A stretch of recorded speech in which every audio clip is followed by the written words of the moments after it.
샬롬.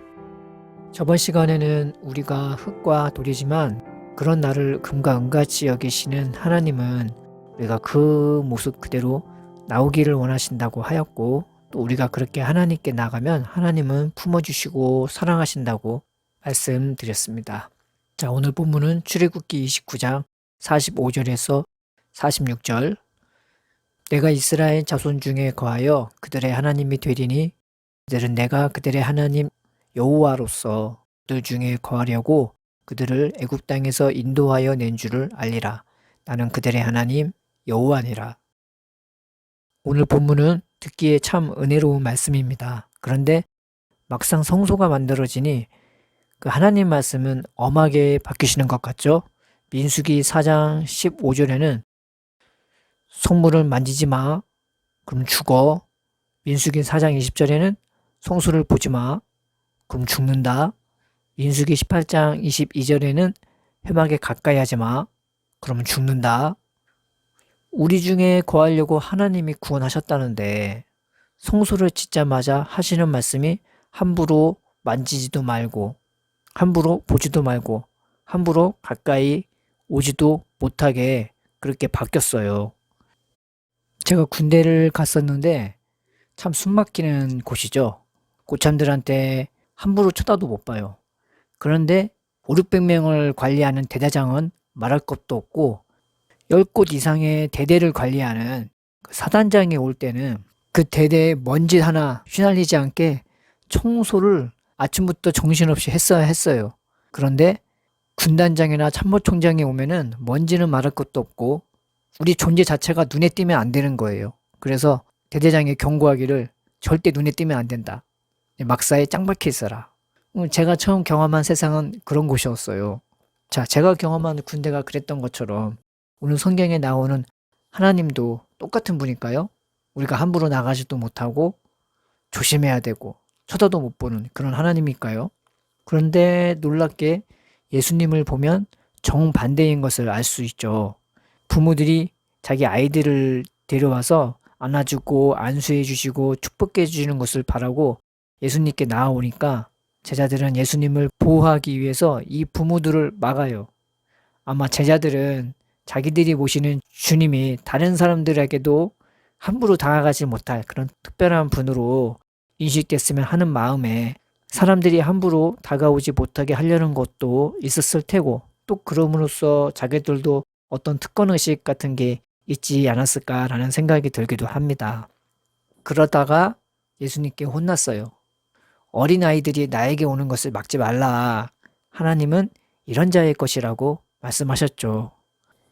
예수님은 그런 어린아이들을 함부로 보지 않고 함부로 대하지 않고 함부로 만지지 않았어요. 비록 예수님께 나와오는 부모님의 이기심도 있었을 테고 어떻게든 자기 자녀가 축복받길 바라는 마음도 있었을 겁니다. 내가 먼저야 하고 새치기 하거나 싸우거나 성질 부리는 부모도 있을 테고, 코 흘리게 지저분하고 냄새나고 떠들고 우는 각양각색의 아이와 그리고 그런 아이들의 부모가 있었을 거예요. 그런 부모와 아이들이 예수님 앞에 나아가는 게 어떤 예의라는 게 있었을까 싶어요.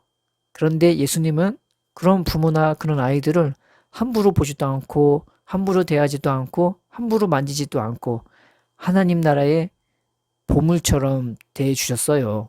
놀랍게 성경에서 나오는 성물, 곧 우리가 함부로 만지지도 못하고 우리가 함부로 보지도 못하고 함부로 가까이 하지 못할 그 성물과 성소와 회막이 바로 우리인 거죠. 그 성물이 바로 보물인데 그게 우리고 그 성소와 회막도 우리인 거예요. 성소에 대한 하나님의 그 엄한 모습은 동물을 사냥 후에 사자가 자기 식량을 품에 안고 지키는 모습과 동일합니다. 주위에 어슬렁거리는 승냥이 떼가 함부로 가까이 하거나 만지기는커녕 쳐다만 봐도 으르렁거리며 당장 달려가서 물을 뜯을 것 같은 그런 사자의 모습인 거죠. 그래서 승냥이 떼가 어슬렁거리기는 해도 함부로 쳐다도 못 보는 거예요. 그런데 이스라엘을 지키시는 하나님이 바로 그 이스라엘을 그렇게 다시를 대하고 있는 거죠. 귀하게 자기 자녀를 품에 품듯이 아무도 뺏어가지 못하게. 그런데 이스라엘은 그것을 깨닫지 못했어요. 하나님이 이미 자기를 안고 있고 업고 있고 있는 것을요. 세상은 그렇죠. 높은 사람일수록 만지기는커녕 함부로 보기는커녕 가까이 하지도 못해요. 국회의원도 선거 전에는 일일이 찾아다니면서 고개 숙이고 인사하지만 막상 국회의원이 되면 우리가 국회의원을 어디 손을 만져요. 어딜 보기를 해요. 가까이 가지도 못하죠. 근데 예수님은 달라요. 또 예수님이 말씀하세요. 천국은 침노하는 자의 것이라고 구하고 찾고 하나님과 씨름하래요. 이에 대해 바울도 은혜의 보좌 앞에 담대히 나아가라고 했죠. 자, 하나님 앞에 예수님 앞에 막 나가세요. 그 하나님을 그 예수님을 막 모셔드리세요. 그렇다고 우리 하나님이 우리 예수님이 우리를 함부로 보지 않고 함부로 대하지 않고 함부로 만지지 않으십니다. 얼마나 사랑하시는지 얼마나 아끼시는지 그 아낌없는 사랑으로 우리를 안아주시고 안수하시며 축복해 주십니다. 오늘 하루 잠자리에 들거나 하루를 시작하거나 일터에 가서 가만히 예수님의 손을 내 가슴이나 머리에 믿음으로 얹어버립시다. 그리고 다시 그 예수님의 손등에 우리의 두 손을 가지런히 믿음으로 올려버립시다. 우리의 가슴과 우리의 머리로 우리를 사랑하시는 그 예수님의 따스한 손길을 믿음으로 느껴봅시다. 그리고 우리의 두 손으로 우리의 든든한 보호막이 되어주시는 그 예수님의 강한 손등을 믿음으로 또 느껴봅시다. 우리가 믿음으로 주님의 눈을 보면서 믿음으로 주님께 요청해 봅시다. 예수님, 나 축복해 주세요. 우리가 이렇게 어린아이처럼 예수님께 믿음으로 나아갑시다. 그런 우리와 우리의 기도를 우리 예수님 함부로 보지 않고 함부로 대하지 않으시며 함부로 만지시지 않고 이루 말할 수 없는 사랑으로 하나님의 귀한 보석을 대하듯 우리의 기도에 기쁨으로 축복하지 않으시겠습니까? 우리의 하루하루가 이렇게 우리 예수님의 넉넉한 축복의 손길 안에서 기쁨과 미소로 가득 채워졌으면 좋겠습니다. 오늘도 주 안에서 평안하세요.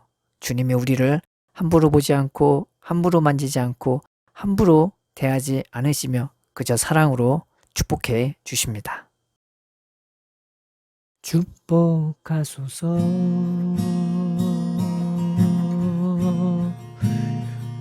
우리에게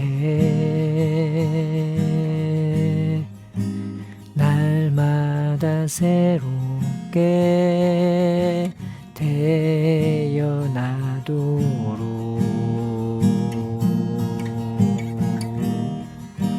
축복하소서